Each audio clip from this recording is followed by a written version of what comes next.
Good morning. It's been, I'm trying to find out, I don't know where the camera is on my phone. It's been a bit of a disastrous few weeks, hasn't it, really? And today's no let up. As you can see, the water's right back in again, but we're okay. There's Mocking D over there. And the water's receded enough for us to get through. I forgot both my cameras. So that's why I'm on my mobile phone. So yeah, I plugged them in to give them a little boost charge yesterday, and I've left them at home, which is brilliant. So we're on the mobile phone and we'll just have to make do. And as you can see, it's dark, it's cold, and it's raining. It's kind of raining on and off, but on the positive side, there's Lulu, and she's floating. It's crazy, isn't it? Just to sort of say that's a real positive, that the boat's still floating. Very indicative of what's been going on this year. And the other positive thing is we are here. So the van is fixed. I'm touching all the wood. That's a phrase for those of you that aren't English. I think that's a very British phrase. Touch wood is, you know, don't tempt fate when you say something. So touch wood. She's okay. She's got it. She's okay. And yeah. Oh, it's good to have the van back, because I'd hate to come down here in the car, because, you know, you've got nowhere to sit. I can't make a coffee. I don't know where to go to the toilet, you know, and it's sort of, yeah. So there we go. Yeah. Yeah. So, and then the next thing I just want to say is apologies for not, you know, being down here. Went on holiday, as you know, and did a few videos. Fortunately, got a few videos out of that, which is great. Didn't do any drone photography because the French laws on drones are a little bit draconian, and I hadn't actually registered my drone with the EU Drone Authority. And you know, France have even got these new drone detector machines. It just wasn't worth it. So I'm really sorry about that. So anyway, today, what have we got in store?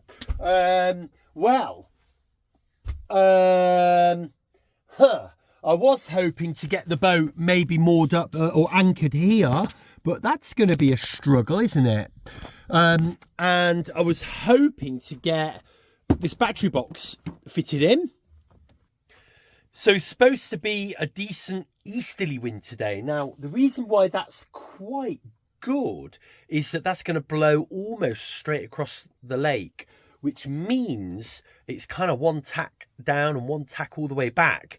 And on the way back, especially if we're broad reaching, that means we can hopefully get the spinnaker out, or at least have a play with the little, what's it called? The flying jib, or the mirror jib as we're using, to give it a real fair crack, give Lulu a real fair crack of the whip to see if these sail plans work. Wow, it's so wet. Look at this. Whew. And of course, the water's come right in here. Let's just feel the water. May as well get our feet wet. And it's not warm. It's just not been warm and sunny, but it's better. It's okay, actually. Once you're in, you're in. Wouldn't want to fall in the water today, ideally. Let's just go in a little bit more. Let's find the slipway. Here we are. As you can see, a lot of the boats have gone. Mostly the ones over here are still here. 3 luggers still here. One here. Whoop. One there. And this little green one here. Little bunny rabbit. Hello, bunny. Please don't chew anything that you shouldn't be chewing. The moon is still up. and still high in the sky up there.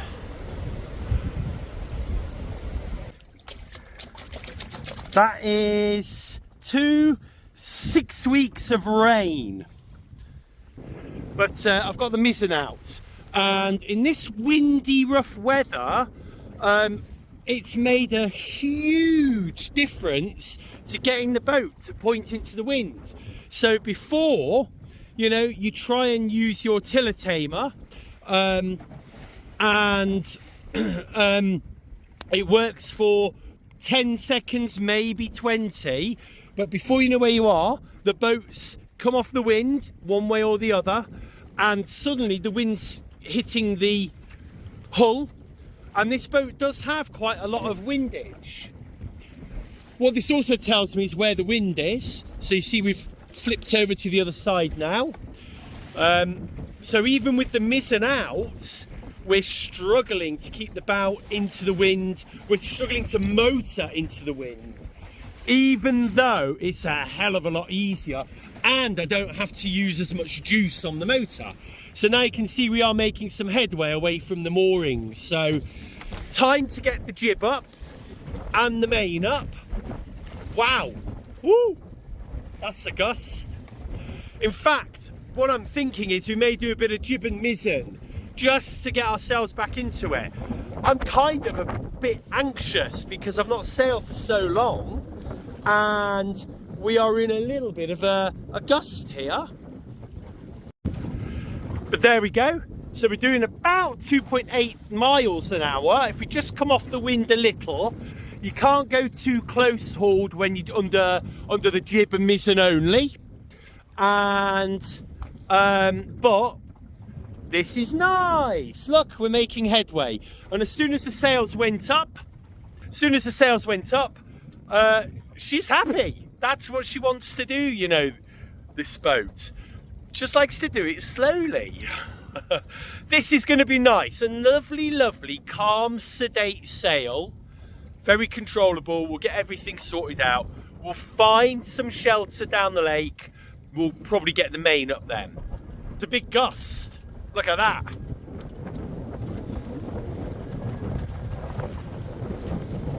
You can feel as a gust hits, you could see the sail below then. I don't think my forestay is very tight. That needs sorting. But as she did that, you could feel the mizzen suddenly take the strain and batter back on course. Interesting, isn't it?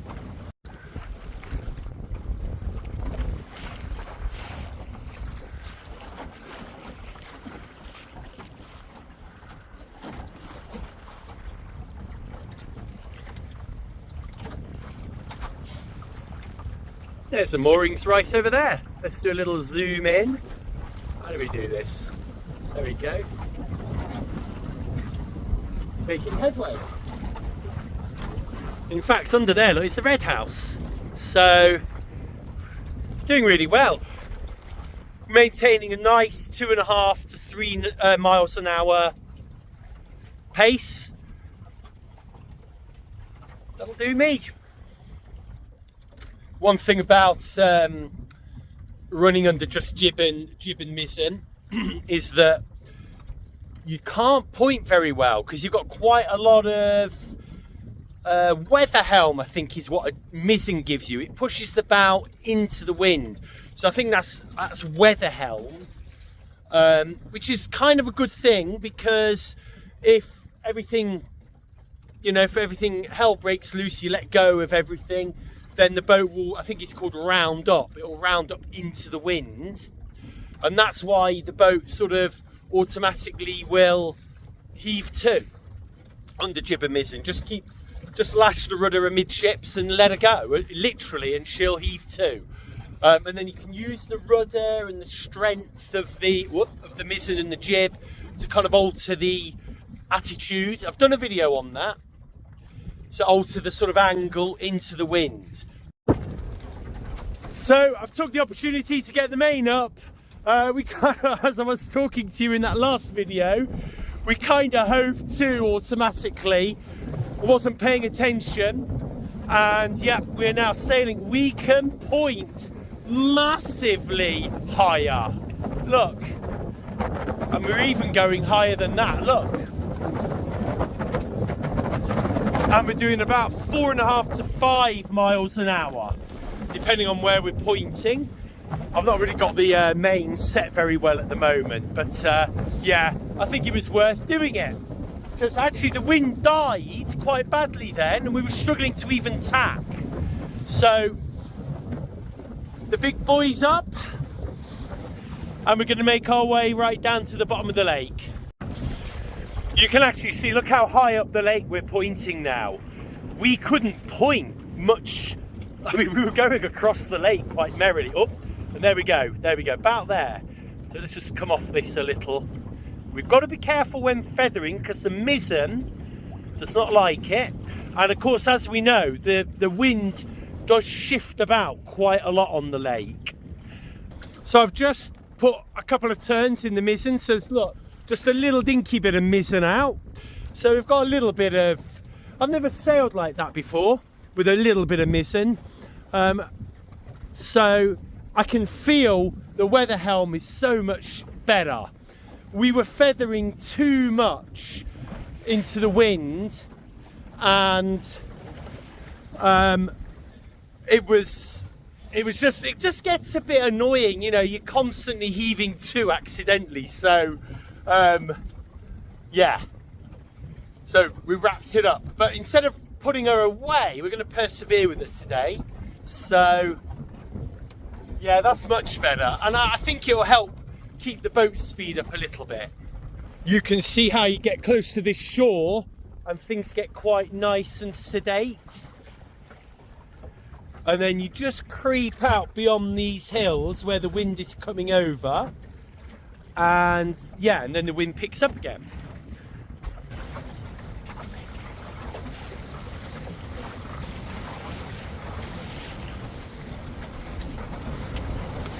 Whoa! Hey!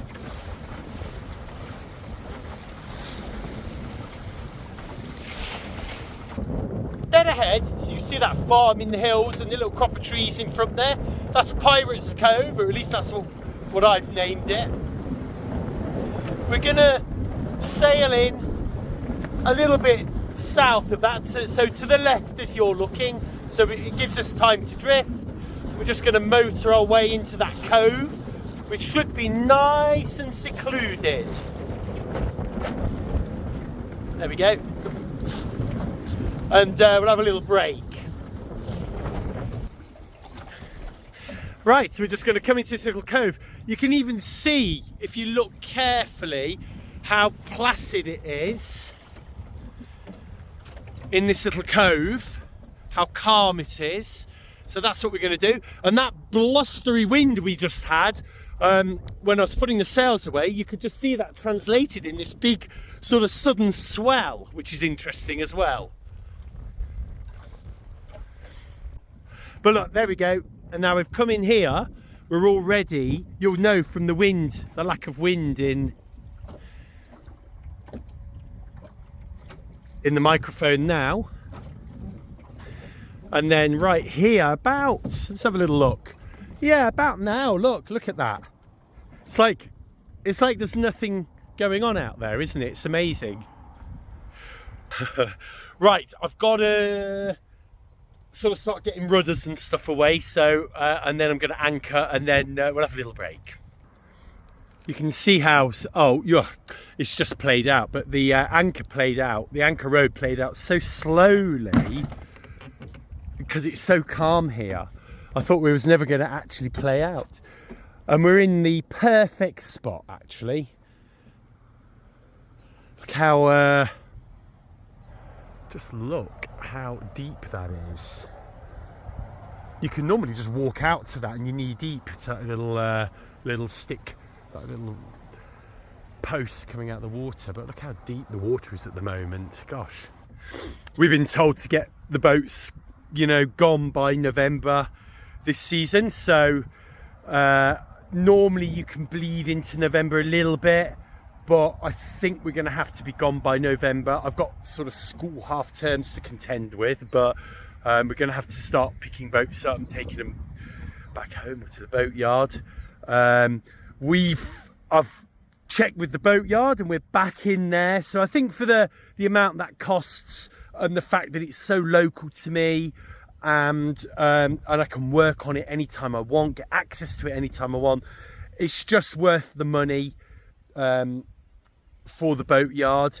Had I not wanted to do any work on the boat, then, you know, I probably would have left it here. There's places around the lake where you can leave your boats, but you don't really have much access to them. So certainly not to work on. So yeah, it's the best thing. I think there'll be a lot happen this winter with the boats. Yeah. So yeah, we've only got a few more sails now. It's October the 3rd today. So only a few more to go, and it's end of season 3. Can't really believe it. So I've just been playing around with the Bowsprit.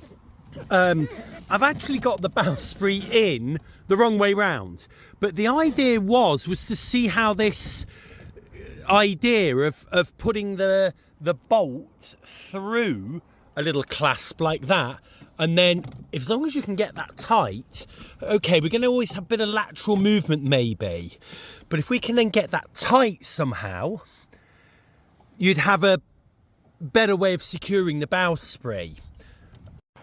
So you can see the way we get it set up here, it's brilliant, but it'll move back, and that's why we need that little bolt in there to set it there. So I'm going to mark that little, where that fair lead, I guess it is, should be, so then we can really get this Bowsprit in the right spot and stop it slipping back, which is what it's tending to do. So I've got the flying jib flying ready to go. Now I've got the sheets connected to these cam cleats, which are really used for the spinnaker, but I'm hoping we can kind of use both sheets, both sides, so we don't have to faff around with one sheet. Now, I know that a lot of people use one sheet when it comes to the flying jib and spinnakers, for that matter, and I can definitely see and have spoken about how useful they could be, but just because I've got no autopilot and it's a little bit breezier out there than, you know, the times I've used the flying jib before, I want to just see if we can use both jib sheets and get away with it. If not, we'll just have to use it as one sheet. All that means is when you tack or jibe, you've got to sort of feed the sheet round, which means going forwards, and it means that's, you know, for me that's quite difficult to do. So with this flying jib, I think, you know, we're using it in a bit stronger weather, but we're still not getting, you know, 5 miles an hour, 5.5 miles an hour, solid, you know. So I'm seeing if it will help. Could be the world's biggest mistake, this. But we're gonna give it a go. The other thing I want to do is you see I've got all the sheets ready. Main sheets in, I don't know if you can see that, it's around there, and we're going to attempt to sail off from here, because I think we can do it, and if we don't, we're not going to get too much into trouble, because that shore there is a windward shore, so we should be okay. There we go. Now, gosh, there's some force on that Bowsprit. Look at it bending. Ooh, I don't like that at all. But look, we got them all flying and we've just sailed off. Quite easy, really. I think it's just depth of water that matters. I'm concerned about that Bowsprit.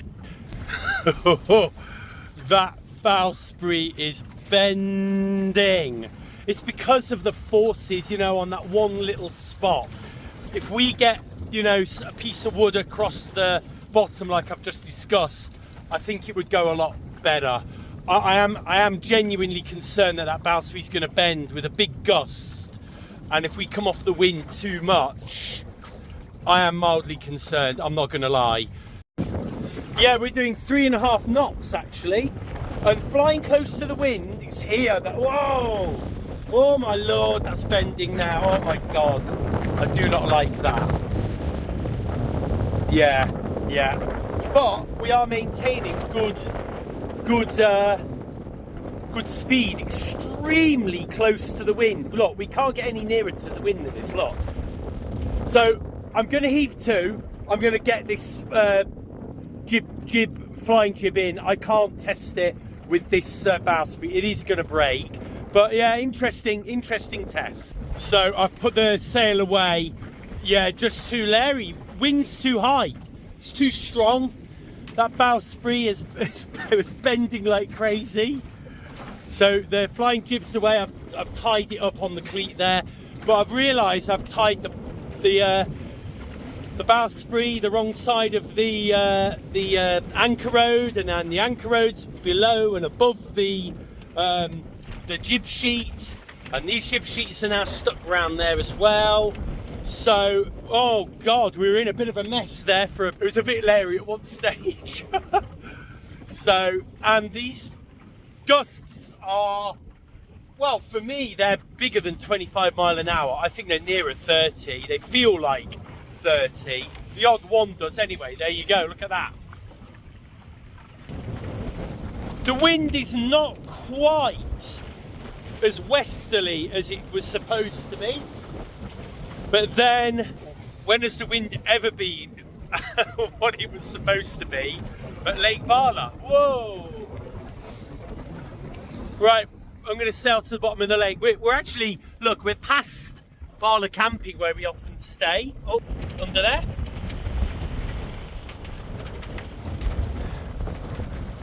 But we're going to go right to the end if we can. Woo!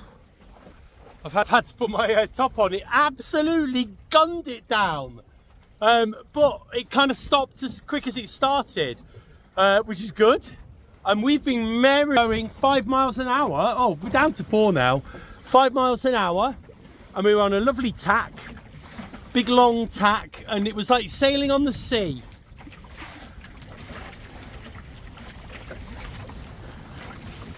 Yeah, it's a good sail. If I had my other camera on me, it would be brilliant sail. And I'm really sorry that I've just got to be so careful. This is my own phone and I use it for work, and it's like got my life on it. So I have to be so careful. If I were to drop this over the side, you know, it'd just be a nightmare. So yeah, I'm hoping I'm getting some half decent video for you anyway. So what we're going to do, we're probably going to tack here in 2 ticks actually. And then we're going to go deep over there.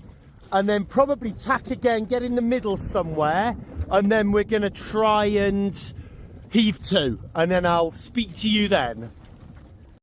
Actually, we've just tacked here, and there's a little bit of respite. We definitely have some shelter here, but that middle part's over there, the lake. Whew! That was giving it some. Wow.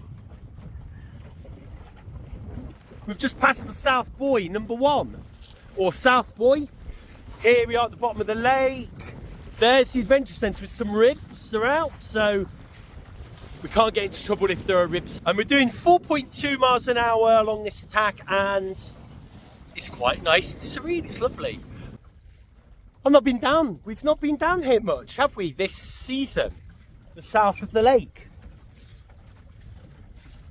I think it's very indicative of the fact that we have just not sailed a lot. It's been rubbish weather, or it's been too windy, or just awful. Holidays came at the wrong time this year as well.